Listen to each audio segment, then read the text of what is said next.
Hi, my name is Chef Ken. My name is Pina. I was diagnosed with celiac disease in September 2022. And one of Taylan's favorite meals to make is a gluten-free mac and cheese. So to start the gluten-free mac and cheese, we usually use the Barilla gluten-free elbows, salt and pepper. We use the avocado oil. We use the sweet cream salted butter. I use a stick and a half.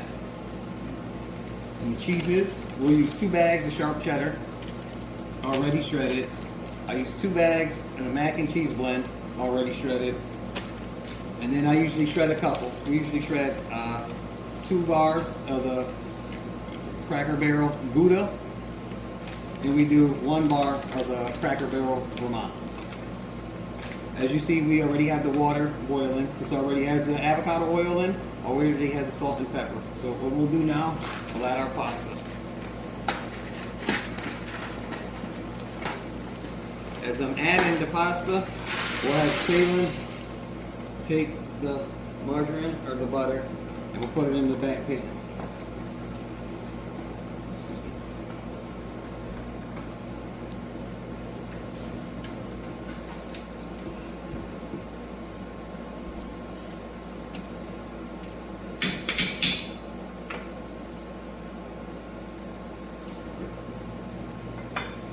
Okay, so as Taylan is getting the butter ready, what we'll do is prep the pan for him. We're going to put it on the low right in here. There you go. We got the butter melting, put the other one in there too. And now that's going, the pasta's cooking. So usually what I like to do, I like to shred all the cheese before. If not, and I was running behind, I would be shredding my cheese now. But I like to have everything all set. So when we get ready to make the mac and cheese, we can just add everything in and it'll be a quick fix. As this is going, what you can do is preset your ovens. I set mine 385, and we're usually going to bake it for about 20 minutes. You all set there, bud?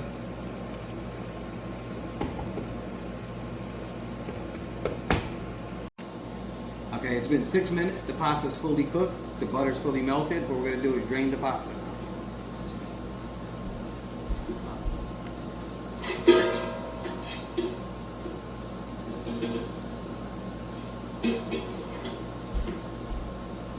So some people like to make a cheese sauce. Me, I like to make my pasta, my mac and cheese, and let the cheese melt as the pasta's still hot. So the pasta's still fully hot.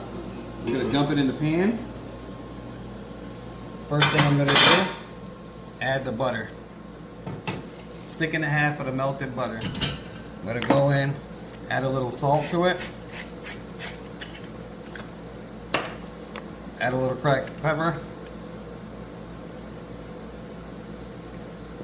And then we're gonna go in with the cheese that I shredded at first. We're gonna do, got the Gouda and the white cheddar.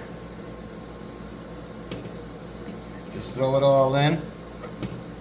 It might look like a lot, but trust me, it's gonna taste even better.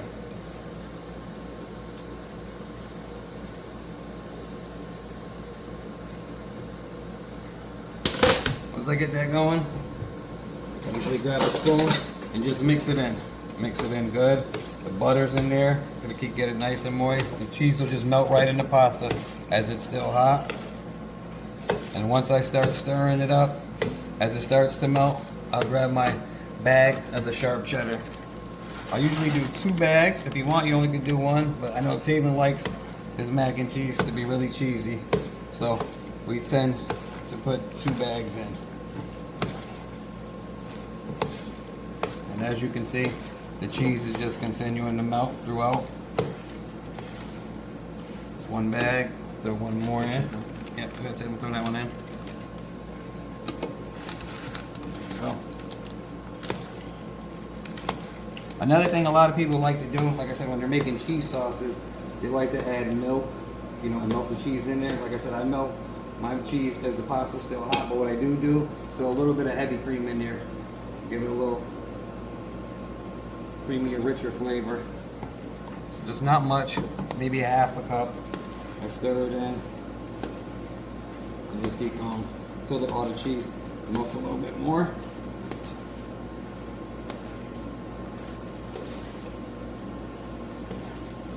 So when I'm about done, my final product will look like this before I put it in the pan.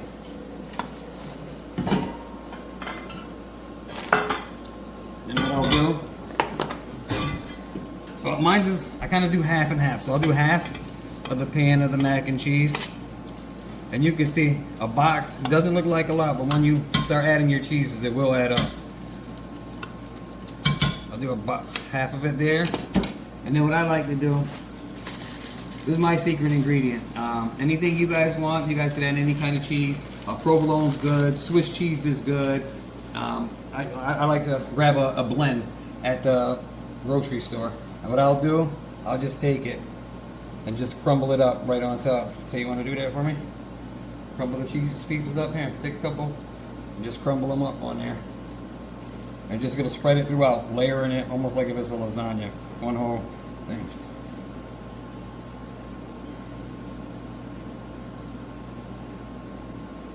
And so I think if you were to do, like I know Cracker Barrel makes it good, like I think it's an Italian blend or a Swiss blend. Yeah. It's like 4 or 5 cheeses. They have an Asiago cheese. It's kind of good, a little nuttier, kind of help with the mac and cheese.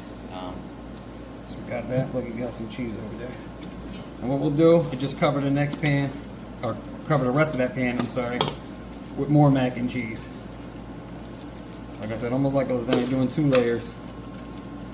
However, on the top layer, we're not going to add any of the crumbled cheese. All we're going to do is use our mac and cheese blend. So that's how our mac and cheese would look. And then put it on top. Just sprinkle it over. You don't want to dump it. You're going to grab it in a handful and just sprinkle it over it so it falls right on the pan. Yep, you're going to do it all over so it gives a nice crust. Don't be shy. Right above it, buddy. As you're doing it, you're just going to sprinkle it around evenly. Just so when we bake it, that's what's going to give us a crust. Some people like breadcrumbs. I'm not a big fan of breadcrumbs, especially if you're making it for celiac, then you'd have to find some kind of gluten-free breadcrumb. So this is pretty much what our finished product will look. I go a little bit pepper again. If you don't like pepper, you don't have to. A little bit of salt. And what I'll do is throw it in the oven. It'll be at 385 for 20 minutes. So been about 20-25 minutes. Mac and cheese alarm should be going off any minute. Here we go.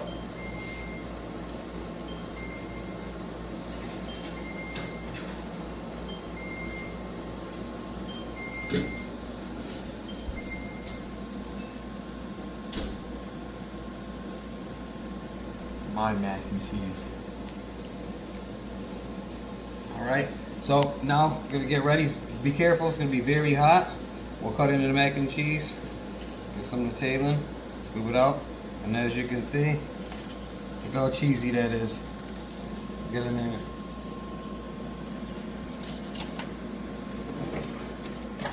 Alright, Tay. Your turn. Tell us how it is. Alright.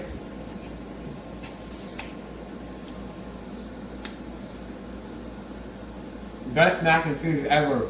10 out of 10. Alright, so there's the gluten-free mac and cheese. Hope you enjoyed.